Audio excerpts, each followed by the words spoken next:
Hello, my name is William, and my pronouns are he, his, him. Now, I'm just going to take a moment here to go off script. Okay? I had to practice doing that. Why? I felt a little uncomfortable with that at first because I'm obviously a he, him, his. And I never really thought about that much. And as I got more and more into this course and attended more workshops, people use that now, depending on the group you're with. Sometimes it's used a lot. But I notice it start appearing on people's signatures in their emails. You know, the professional signatures, I'm the clinical this, I'm the boss of that, you know, and my pronouns are. So I felt a little uncomfortable about that because why should I have to say my pronouns are, you know? It's obvious. So just want to say that I practiced that for putting this together for the course. But as I got into the course, I found out a little something more about why I feel like that. Okay, so I just want to read you this. What is pronoun privilege? Back on script now. If your gender pronoun is something that never matters to you or that you rarely think about, then you may have pronoun privilege. It is a privilege to not have to worry about which pronoun someone is going to use for you based on how they perceive your gender. So that was what it was. I was suffering from pronoun privilege. So, and I feel more comfortable now that not being privileged. So let's try that again. Hello, my name is William, and my pronouns are he, him, his. Okay, so what are pronouns? Let's talk about pronouns for a second here now. A pronoun is a noun you use to refer to someone when talking about them. Pronouns reflect how we want to be seen in the world in terms of our gender. What is a gender pronoun? A gender pronoun is a pronoun that a person chooses to use for themselves. Gender pronouns are the pronouns that we use to refer to people in sentences and conversations. It is important to use the correct pronouns when referring to someone because it honors their gender. It honors their gender identity and is a sign of mutual respect between the involved parties in the conversation. You can't tell someone's gender identity by looking at them. So you also can't assume someone's gender pronouns. A good practice is to normalize asking gender pronouns by adding them to email signatures or using them like I just used my gender pronouns and like I saw it being used in email signatures. Asking as part of your introduction and adding them on intake forms. So when we realign our intake forms, we want to have a little box there. What are your gender pronouns during the intake assessment and screening?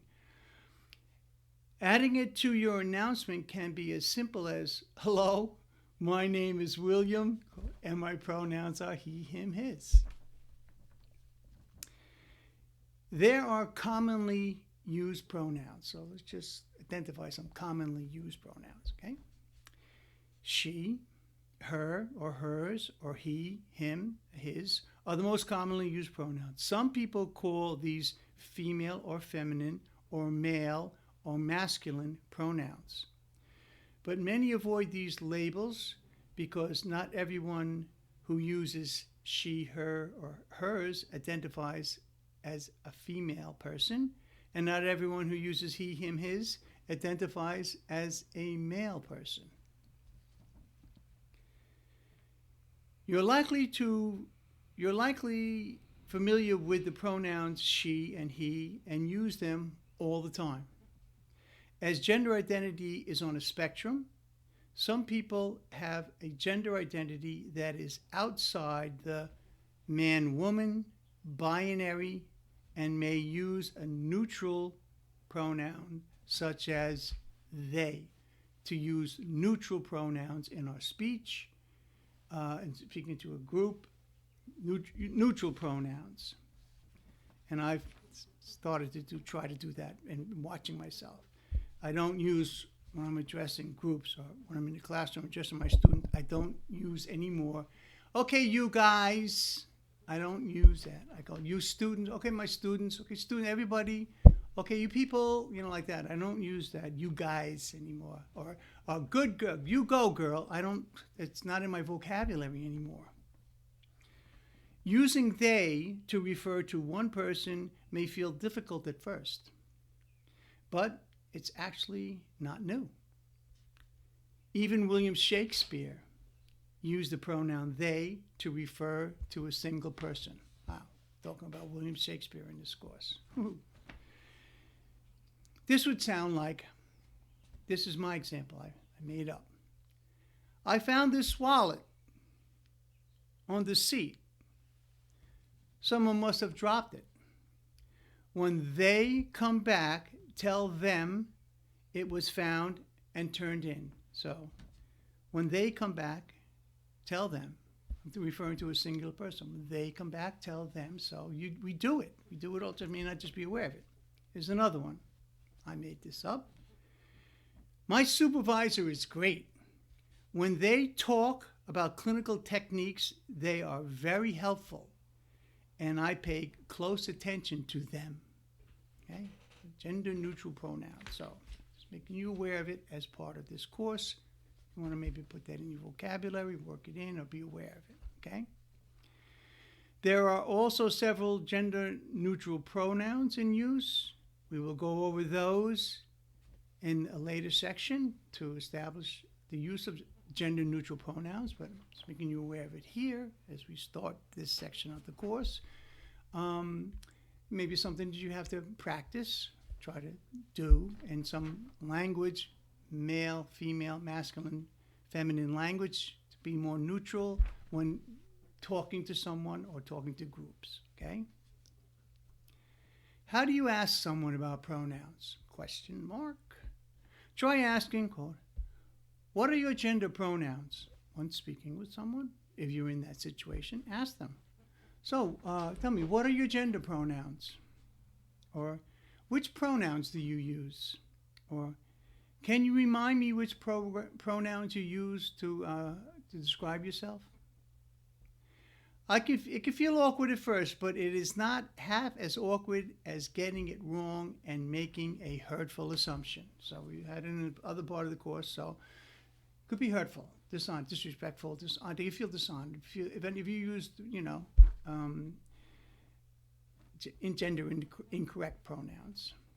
Okay, so ask someone about their gender pronouns. Asking someone about their gender pronouns can look like, but it's not limited to, I'll give you a couple examples. What gender pronouns should I use to refer to you? And this would be helpful on doing an intake assessment or on the intake assessment forms, or when you're sitting with a patient doing an intake, an assessment evaluation, or any time during a counseling session. But establish that. What gender pronouns should I use to refer to you? What are your gender pronouns? I don't want to make any assumptions, so what gender pronouns do you use? How should I refer to you in conversations? To you or to other people or in the group therapy situation? So you want to practice that, be aware of it now, and we've gone over some examples in this course of how to just apologize and move on. If you make a mistake with someone's gender pronouns, just move on. Oh, I'm sorry. They, them, move on, and remember it. And try to use gender-neutral pronouns in your conversations, especially when addressing a group of people or in group therapy, when you're addressing everybody. Like, don't use those examples that I gave, okay? All right, so click the Mark Complete button and we'll move on to the next lesson in the course.